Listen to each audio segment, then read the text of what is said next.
me forever on fire. ಕಬಾಬ್ ಆಯ್ತು, ಗೋಬಿ ಆಯ್ತು, cotton candy ಕೂಡ ಆಯ್ತು. ಈಗ ಮತ್ತೊಂದು ಶಾಕ್ ಗ್ರಾಹಕರಿಗೆ ಎದುರಾಗಿದೆ.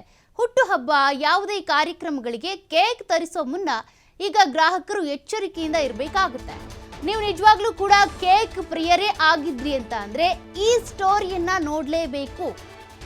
ಕೇಕ್ ವಿಷಯದಲ್ಲಿ ಆತಂಕಕಾರಿ ವರದಿ ಹೊರಹಾಕಿದೆ ಆಹಾರ ಇಲಾಖೆ. ಇಲ್ಲಿವರೆಗೂ ಕೂಡ ಗೋಬಿ, ಕಬಾಬ್ ಹಾಗೂ ಕಾಟನ್ ಕ್ಯಾಂಡಿಗಳಲ್ಲಿ ಕೆಲವೊಂದು ರಾಸಾಯನಿಕಗಳನ್ನ ಬಳಸಿರುವಂತ ಸಂದರ್ಭದಲ್ಲಿ ಯಾವ ರೀತಿ ಆರೋಗ್ಯಕ್ಕೆ ಹಾನಿ ಆಗುತ್ತೆ, ಏನೆಲ್ಲ ಕೆಮಿಕಲ್ಸ್ ಇರುತ್ತೆ ಅಂತ ಬಹಿರಂಗ ಆಗಿತ್ತು. ಈಗ ಕೇಕ್ನಲ್ಲೂ ಕೂಡ ಇದೇ ರೀತಿಯ ವಿಷಕಾರಿ ಅಂಶಗಳಿದ್ದಾವಂತೆ. ರೆಡ್ ವೆಲ್ವೆಟ್ ಹಾಗೂ ಬ್ಲ್ಯಾಕ್ ಫಾರೆಸ್ಟ್ ಕೇಕ್ ಲವರ್ಸ್ ಆಗಿದ್ರಿ ಅಂದ್ರೆ ಬಿ ಕೇರ್ಫುಲ್ ಆಗಿರ್ಲೇಬೇಕು. ಇದೀಗ 12 ಸ್ಯಾಂಪಲ್ ಕೇಕ್ಗಳನ್ನ ತೆಗೆದುಕೊಂಡಿದ್ರು. ಅದರಲ್ಲಿ ಅನ್ಸೇಫ್ ಅಂತ ವರದಿ ಬಂದಿದೆ. ಹೀಗಾಗಿ ಕೇಕ್ಗಳಲ್ಲಿ ಕ್ಯಾನ್ಸರ್ ಕಾರಕ ಅಂಶಗಳು ಪತ್ತೆ ಆಗಿರೋದ್ರಿಂದ ಈ ಕೇಕ್ಗಳನ್ನ ಯಾವುದೇ ಕಾರಣಕ್ಕೂ ಬಳಸೋದಕ್ಕೆ ಹೋಗಬೇಡಿ.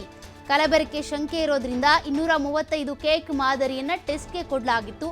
ರೆಡ್ ವೆಲ್ವೆಟ್ ಹಾಗೂ ಬ್ಲ್ಯಾಕ್ ಫಾರೆಸ್ಟ್ ಕೇಕ್ನಲ್ಲಿ ಹೆಚ್ಚು ವರ್ಣ ಅಥವಾ ಬಣ್ಣಗಳನ್ನ ಬಳಕೆ ಮಾಡಿರೋದ್ರಿಂದ ಇದರಲ್ಲಿ ಕ್ಯಾನ್ಸರ್ ಕಾರಕ ಅಂಶಗಳಿದ್ದಾವೆ ಅನ್ನೋದು ಪತ್ತೆಯಾಗಿದೆ. ಒಟ್ಟು 12 ಮಾದರಿಗಳಲ್ಲಿ ಅಲೂನಾ ರೆಡ್, ಸನ್ಸೆಟ್ ಯೆಲ್ಲೋ, ಪೊನುಸೆಯ 4R, ಕಾರ್ಮಿಯೋಸೆನ್ ಎಂಬ ಈ ಅಂಶಗಳು ಪತ್ತೆ ಆಗಿದ್ದಾವೆ. ಹೀಗಾಗಿ ಇನ್ನು ಮುಂದೆ ರೆಡ್ ವೆಲ್ವೆಟ್ ಹಾಗೂ ಬ್ಲ್ಯಾಕ್ ಫಾರೆಸ್ಟ್ ಕೇಕ್ಗೆ ಬಣ್ಣವನ್ನು ಬಳಕೆ ಮಾಡಬೇಡಿ ಅಂತ ನಿರ್ಬಂಧವನ್ನು ಹೇರಲಾಗಿದೆ.